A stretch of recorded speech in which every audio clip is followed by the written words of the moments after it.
It's a pleasure for me to be here tonight and to be able to present in front of such a distinguished audience.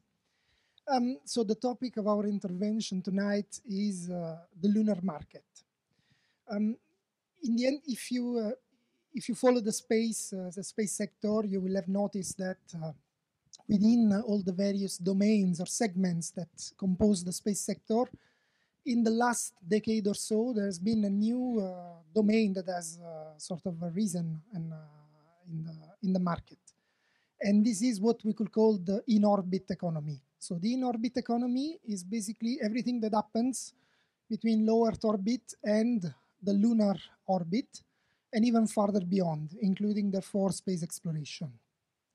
In the end, this includes activities that go from in-orbit servicing, so servicing spacecrafts and satellites in orbit, human presence in orbit and in space, so for example on the space station or on a space station and so on, in space transportation or space logistics, which means moving stuff in space, in orbit, and of course space resources utilization, so extraction of resources from the moon and exploitation of those resources to support activities in orbit. Of course, the lunar economy and the lunar market is a big enabler in the fulfillment of such in-orbit economy. Because in the end, several activities that you can carry out on the moon, several economic activities based on the moon can actually enable a true in-orbit economy. So in this last couple of years, we have had a chance to actually work at multiple levels in this specific subject related to the lunar economy. So we have worked with governments, we have worked with regulators to see like what sort of regulation or policy can enable the fulfillment of a lunar market. We have worked with companies, both established companies and new space companies that have popped up on the market with different type of propositions in the frame of the in-orbit economy. And so a year and a half ago or so, we sort of put together a publication or a paper that summed up a little bit our view and our visions on how we see the lunar market evolving. Since in the end, the lunar market can be a broad subject, so there can be many different things that you can do with the moon and exploiting the moon. So we focused on 3 specific segments that we thought were the ones most enabling other activities.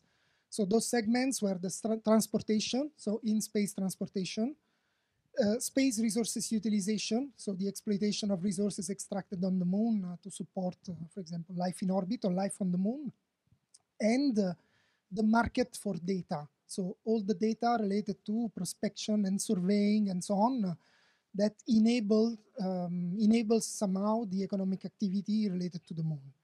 So we built, therefore, like a study that will look a little bit at the evolution of the market, and it's a scenario-based affair, of course, because the fulfillment of the lunar market is tied up to the fulfillment of specific scenario conditions. So we did define some scenario conditions, and we built a model that looked at the evolution of those 3 different markets. I'm going to hand it over to Tala because she was one of the leads of this study. So I think it's only fair that she's the one presenting you the main points and the main outcomes of our investigation. You are. Thank you, Luigi. Hello, my name is Tala, and it's a pleasure to be here. So I'm just going to talk a bit more about the specificities of the study that we've performed. So an important point to raise up is the fact that our approach was quite bottom-up.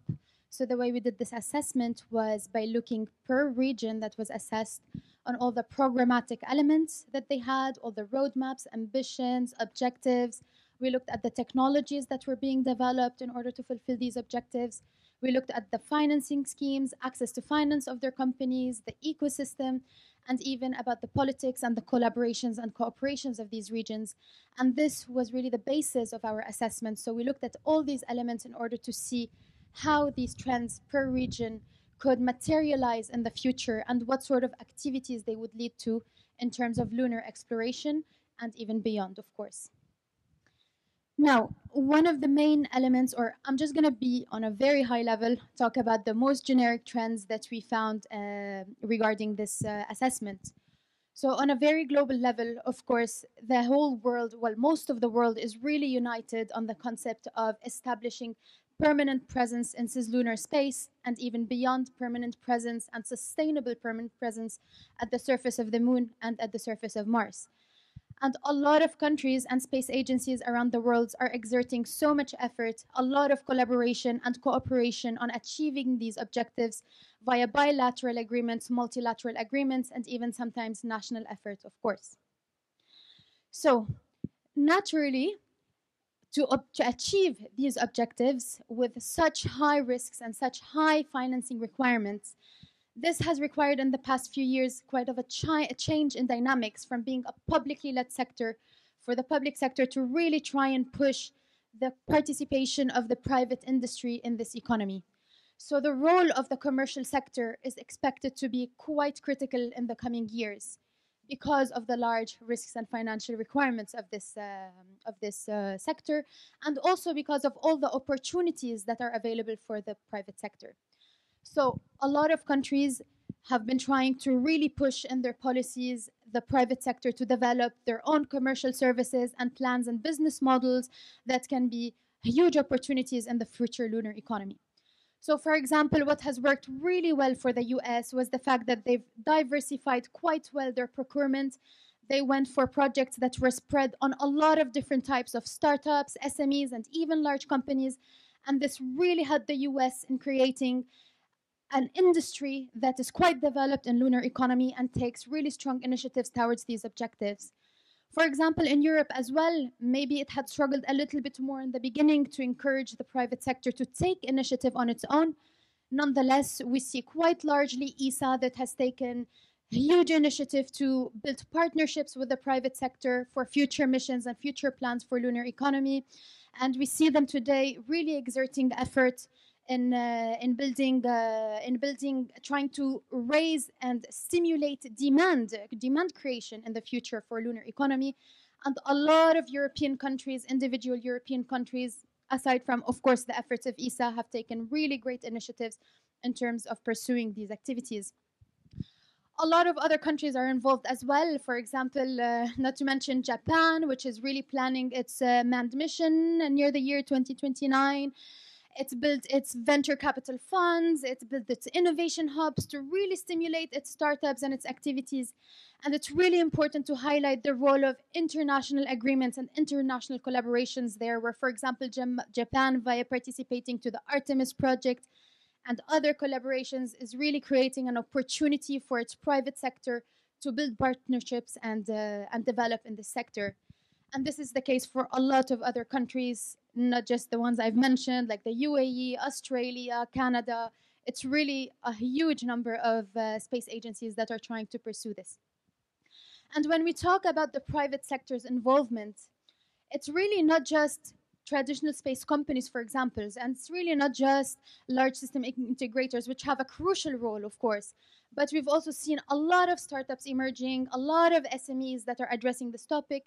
But most specifically as well, I would like to highlight is the role of the terrestrial sector, where a lot of different industries today on Earth have a huge role to play. For example, we've seen Toyota that is working with Japan with JAXA to develop a lunar rover. We see a lot of automobile companies involved for developing lunar rovers. We see a lot of mining industries, a lot of robotic startups trying to develop avatar robots for space.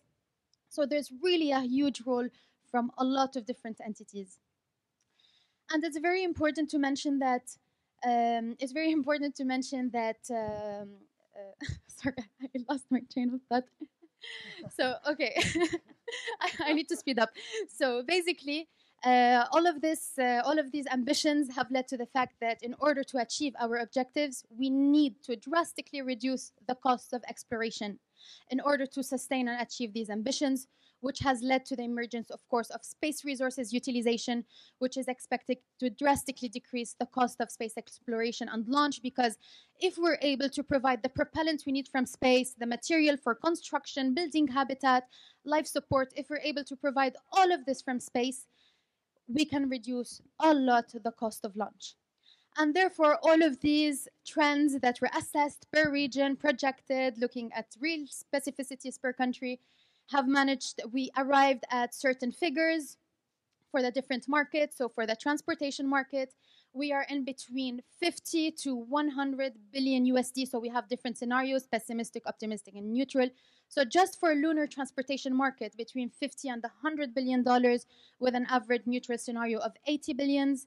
And for the SRU market, we are nearing around $60 billion. To note, it's cumulative figures between the year 2020 and 2040.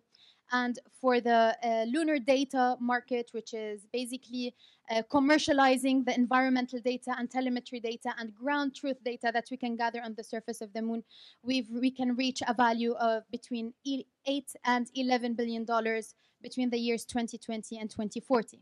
But of course, for more specificities on the approach and details and scenarios, you can find all of that in our paper that has been published. And thank you very much. Thanks a lot, Tala. Just to close, I think it's important to mention that in the end, at least in the first decade or so, the fulfillment of these scenarios really relies a lot on institutional plan. So it's important to remember that a lot of the demand for space exploration and in-orbit economy is still institutional. So commercial space doesn't necessarily mean private demand. So it can mean commercial offer and institutional demand. And this is the case for a lot of the scenarios that we have investigated, at least in the first decade. Thanks a lot, everyone, for listening to us.